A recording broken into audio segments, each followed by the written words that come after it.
పార్వతీపురం మన్యం జిల్లాలో deputy CM Pawan Kalyan పర్యటనలో హల్చల్ చేసిన నకిలీ ఐపీఎస్ ను పోలీసులు అరెస్ట్ చేశారు. డిసెంబర్ 20వ తేదీన పవన్ కళ్యాణ్ పర్యటనలో ట్రైనీ ఐపీఎస్ గా విధులు నిర్వహించనున్నట్లుగా బలివాడ సూర్యప్రకాష్ డ్రామా చేశాడు. నకిలీ యూనిఫామ్ తో ఫోటోలు తీసుకుని తన వాట్సాప్ లో పెట్టుకున్నాడు. ఆలస్యంగా వెలుగులోకి వచ్చిన ఈ ఘటనపై ఏపీ పోలీసులు అలర్ట్ కాగా హోంమంత్రి అనిత విచారణకు ఆదేశించారు. దీంతో నకిలీ ఐపీఎస్ సూర్యప్రకాష్ ను పోలీసులు అదుపులోకి తీసుకుని కేసు నమోదు చేశారు. ట్రైనీ ఎస్పీగా డ్రామాలాడిన సూర్యప్రకాష్ వ్యవహారంపై కేసు నమోదు చేసి విచారణ చేస్తున్నామని అడిషనల్ ఎస్పీ దిలీప్ కిరణ్ తెలిపారు. Uniform, name plate, belt, jungle uniform seize చేసినట్లుగా తెలిపారు.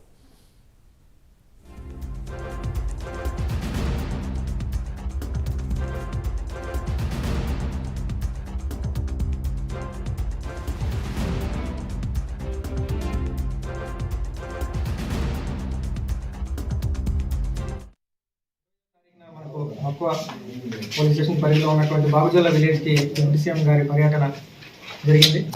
Balivada Suryaprakash alias Suryaprakash, son of late Raviti Babu, age 41 years, ఈరోజు అరెస్ట్ చేసి కోర్టుకి సబ్మిట్ చేయడం జరుగుతుంది. వివరాల్లోకి వెళ్తే ఇతను ఒక యూనిఫామ్ వేసుకొని ఒక ఐపీఎస్ ఆఫీసర్ అని చెప్పుకుంటూ అక్కడికి విజిట్కి వచ్చాడు. మనకు దుక్కేరు దాటిన తర్వాత ఏదైతే పార్కింగ్ ప్లేస్ నిర్దేశించబడిందో వర్షం వల్ల మొత్తం వెహికల్స్ అన్నీ కూడా మనం ఎంట్రన్స్ దగ్గరే ఆపేసాము. అక్కడే అన్ని వెహికల్స్ కూడా ఆపడం జరిగింది. ఓన్లీ జేపీ కాన్వాయ్లో ఉన్నటువంటి ఓన్లీ బాక్స్ వెహికల్ మాత్రమే మనం ప్లేస్కి పంపించడం జరిగింది. ఎక్కడ కూడా మనకు ఇతను వచ్చే టయానికి విఐపీ గారు ఆల్రెడీ పైన వ్యూ పాయింట్ దగ్గరికి వెళ్ళిపోయారు. అప్పుడు అందరూ కింద అంతా కూడా మనకు పైన ప్రోగ్రామ్ కాన్సన్ట్రేట్ అయింది కాబట్టి ఆ టైంలో ఎవరు లేని సమయంలో వచ్చి ఫోటోలు తీయటం, ఒక 15-20 మినిట్స్లో ఫోటోలు దిగాడు. మళ్ళీ రిటర్న్ నైట్ నడుచుకుంటూనే కిందకి వెళ్ళిపోయాడు. అది జరిగింది. కానీ బీఏపీ ప్రాక్సిమిటీలో కానీ ఎక్కడ కానీ రాలేదు. జనవరి 2024లో నాకు సర్వీస్ వచ్చింది, ఐపీఎస్ వచ్చింది, నేను ట్రైనింగ్ వెళ్ళిపోతున్నానని మాయమాటలు చెప్పాడు. అతనికి సంబంధించిన బంధువులకి అందరికీ కూడా మాయమాటలు చెప్పాడు. హైదరాబాద్లో ఒక హాస్టల్లో వెళ్ళిపోయాడు. హాస్టల్లో వెళ్ళి అక్కడ కూడా అతనికి వచ్చే పెన్షన్తో మేనేజ్ చేసుకుంటూ మళ్ళీ యూనిఫామ్ అవన్నీ కుట్టించుకోవడం, అవన్నీ ఫేక్ ఐడి కార్డులు తయారు చేసుకున్నాడు. దాంతోపాటు ఈ ఫ్రెండ్స్ అందరికీ వాట్సాప్లో ఫోటోలు పెట్టడం యూనిఫామ్లో ఇవన్నీ చేయడం జరిగింది. సబ్సిక్వెంట్గా యూనిఫామ్లోనే మళ్ళీ ఒక 6 నెలల తర్వాత మళ్ళీ వచ్చాడు రిటర్న్ 2024లోనే. సుమారుగా నవంబర్ లాస్ట్ 2-3 మంత్స్ బ్యాక్ వచ్చాడు. వచ్చిన తర్వాత కూడా ఇక్కడ బొబ్బిలి, సాలూరు చుట్టుపక్కల వాళ్ళు తెలిసిన వాళ్ళ ఇళ్ళకి వెళ్ళడం, యూనిఫామ్లో వెళ్ళడం ఇవన్నీ చేశాడు. చేసిన తర్వాత అదే సమయంలో ఇక్కడ విఐపీ ప్రోగ్రామ్ అనేది తెలిసింది.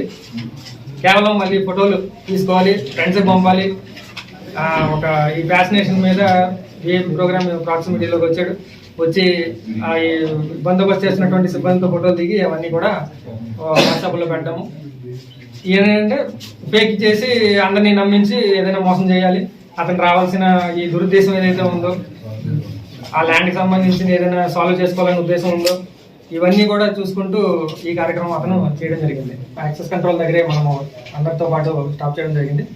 ఇతను అక్కడ నుంచి కొంత దూరం నడుచుకుంటూ వెళ్ళి అక్కడ ఒక 2 వీలర్ని తీసుకొని ఆ 2 వీలర్ మీద ఎక్కి వెన్యూ నియర్ బై పార్కింగ్ ప్లేస్కి రీచ్ అయ్యాడు. సుమారుగా అతను రీచ్ అయిన ప్లేస్ టైం వచ్చి అరౌండ్ 1:30 అప్రాక్సిమేట్గా రీచ్ అయ్యాడు.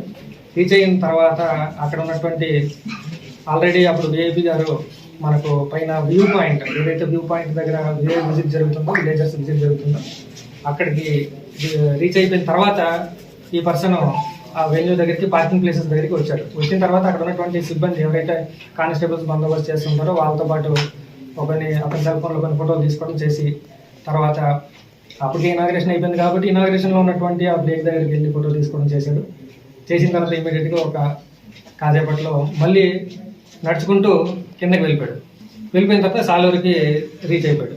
సబ్సిక్వెంట్గా అతని సెల్ ఫోన్లో ఏదైతే ఫోటోలు తీసుకున్నాడో ఆ ఫొటోస్ అతను వాట్సాప్ స్టేటస్లో పెట్టుకొని ఆ ట్యాగ్ లైన్లు ఇచ్చుకున్న తర్వాత మనకు ఇన్ఫర్మేషన్ వచ్చింది. ఇతను ఈ ట్యాగ్ లైన్ పెట్టుకొని వాట్సాప్ స్టేటస్లో పెట్టుకున్నాడని ఆరా తీస్తే మనకు వివరాల్లోకి వెళ్తే మనకి ఇదంతా తెలిసింది. ఇతను ఒక ఫేక్ ఐపీఎస్ ఆఫీసర్ అని చెప్పి మనకి ఇన్ఫర్మేషన్ వచ్చింది. ఐడి కార్డులో సీజ్ చేసాం, సెల్ ఫోన్లు సీజ్ చేసాం, ల్యాప్టాప్ కూడా సీజ్ చేయడం జరిగింది అతని దగ్గర నుంచి. కారు సెకండ్ హ్యాండ్లో కొనుక్కున్నాడు, ఒక మహీంద్రా టీయూవి. ఇక AP31 DF 1440 ఆ కార్ కూడా సీజ్ చేయడం జరిగింది. 2 యూనిఫామ్స్, అదేవిధంగా ఒక జంగిల్ ప్యాచ్ యూనిఫాము, ఇవన్నీ name plates, whistle card, belts ఇవన్నీ మీరు చూస్తున్నారు. ఇవన్నీ కూడా అతని దగ్గర సీజ్ చేయడం జరిగింది.